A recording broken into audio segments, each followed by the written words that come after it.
Ik ben de Wierner-speaker en hier sta ik bij een bijeenkomst van de heer Helminwies. Helminwies, een parlementariër uit Curaçao, Nederlandse Antillen, die hier net een bijeenkomst heeft gehouden. En hij gaat ons nu eventjes vertellen wat de bijeenkomst inhoudt. En dan zal ik dan ook verder dan aan hem enige vragen stellen. Goedenavond. Meneer Wiels, u had net een bijeenkomst gehad met de Antillianen en misschien ook Arubanen in de zaal. Ik wil graag dat u kort eventjes vertelt wat in ieder geval uw boodschap is voor deze mensen hier in deze zaal vandaag. Op de eerste plaats een actuele een situatie in Nederland. Wat voor consequenties de nieuwe rijkswetten en staatkundige verhoudingen inhouden voor hun toekomst hier in Nederland. En ook als ze naar de Antillen terug willen reizen en wonen. Wat de toestand is voor wat huisvesting, werkgelegenheid en ook het belangrijkste scholing en opportuniteiten om te ontwikkelen in Curaçao. De repercussies, de gevolgen van de wetten die ze nu over aan het debatteren zijn voor onze eigen mensen en een echte juridische situatie in Nederland. Ik heb met tal van voorbeelden uitgelegd dat er 2 typen Nederlanders zijn in het Koninkrijk. En het Koninkrijk heet het Koninkrijk der Nederlanden en dat er een Nederlander is en een Nederlandse. Dus een autochtone, een Nederlander, een ras-echte Nederlander die meer rechten heeft dan de mensen met de Nederlandse nationaliteit zoals wij. Dat de, zoals ze noemen, Caribische Nederlander, dat de Curaçaoenaar, Arubaan, de mensen van Sint Maarten als Caribische Nederlanders beschouwd worden en dat ze niet dezelfde rechten hebben in het Caribisch gebied of in het Caribische deel van het Koninkrijk zoals degenen die hier zijn. Maar wat vindt u van Nederland? Is Nederland geïnteresseerd in de Antillen? U zegt dan de Antillen van Vijf en Aruba. Of wil Nederland misschien de Antillen kwijtraken? Wat is daarvan uw mening? Ik wil liever praten over politiek Den Haag. Over de machthebbers. Degene die de politieke, laten we zeggen, speelruimte geven. Die de politieke regels maken, die zitten in politiek Den Haag.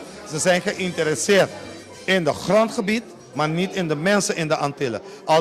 Als ze werkelijk geïnteresseerd waren in de mensen, dan zouden ze al meer dan 10 jaar geleden de meer dan 100 brieven en waarschuwingen van de Verenigde Naties beantwoorden over de IVES-verdrag, de internationaal verdrag in zaken politieke, economische en culturele rechten, de BUPO-verdrag, burgerlijke en politieke rechten, zouden ze respecteren. Omdat ze 2 typen Nederlanders gecreëerd hebben in dezelfde koninkrijk. Maar zegt u, meneer Wiels, dat u vindt dat Nederland, dan de Curaçaoenaars, de Antillianen, de Nederlandse Antillianen, de Caribische Nederlanders, zoals u zegt, die mensen onderdrukken?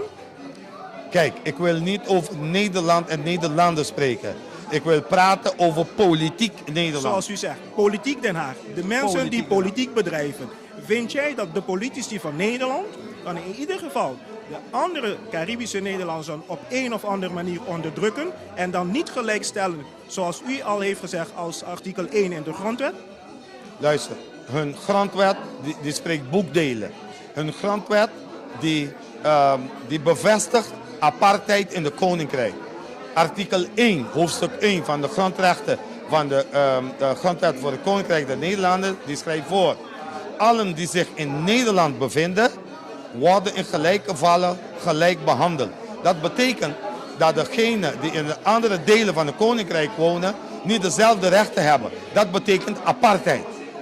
Dat hebben ze ook in Zuid-Afrika gedaan. En dat heeft meneer Balkenende gezegd 3 jaar geleden tijdens zijn bloedbetoog.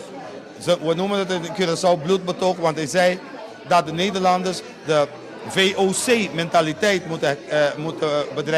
moeten hebben en bedrijven. En dat als je iets wil hebben, dat je het moet grijpen, dat je het moet nemen. Dat betekent een piratenmentaliteit. Het is dezelfde geest van Piet Hein, van Pieter Stuyvesant en al die andere boeven. Dus als je een minister-president hebt die zulke mentaliteit hebt, dan kan je al die ellende in de koninkrijksbanden, in koninkrijksrelaties even voorstellen. En mijn mensen die moeten beseffen dat ze in deze koninkrijk nooit gelijke rechten als de Europese Nederlanders zullen hebben. Dat ze nooit dezelfde rechten als de Nederlanders zullen hebben, dat er twee typen Nederlanders zijn. Wij en hun. En dat hebben ze duidelijk in hun wetten bevestigd, herbevestigd en geconsolideerd. Dus dan moet je beseffen dat je zo vlug mogelijk uit het koninkrijk moet stappen. En dat is ons boodschap. Als een zeer belangrijk punt, als ik u even mag zeggen, gaat over olie. Olie is een belangrijke grondstof in vele landen en dat maken we ook mee. Wat kunt u ons vertellen, meneer Wiels, de betrekkingen van Venezuela, zeker van Chavez? Chavez heeft vaak commentaar op Nederland, de handelswijze van Nederland en de mogelijkheid van de Antillen, Curaçao zelf, om olie aldaar te kunnen winnen. Is dat mogelijk? Is dat belangrijk? Wat is uw visie hierop? Ik moet eerst een retrospect maken. In 1972 hebben ze de eerste rapport gemaakt over het bestaan van olie en aardgas in onze wateren. Die rapport is van professor Kepling in 1972 opgesteld. En vanaf die periode, vanaf 1972 na het ontstaan van die rapport, hebben de Venezolaanse Republiek, Venezuela, en de Nederlandse autoriteiten 4 jaar lang gedebatteerd over de economische zones. Ze hebben gedebatteerd en onderhandeld vanaf 1972 en in 1976 hebben ze met de Verenigde Naties als arbiter economische zones uitgestippeld voor Curaçao, de Nederlandse Antillen en Venezuela vanwege het bestaan van olie en aardgas in onze wateren. In 1982 en 1983 hebben ze ook onderzoeken gedaan, seismologische onderzoeken gemaakt in onze wateren. En er bestaan rapporten, ik heb die rapporten van 72, 82 en 83. Nu hebben ze vorig jaar weer onderzoeken gedaan. Er zijn rapporten over het bestaan van olie en aardgas in onze wateren. En dat spreekt boekdelen, dat legt helemaal uit de interesse van de Nederlandse bewindslieden, Nederlandse autoriteiten en Nederlandse machthebbers en kapitaal om de macht te grijpen over de Besseilanden, Bonaire in het bijzonder en Curaçao en Aruba.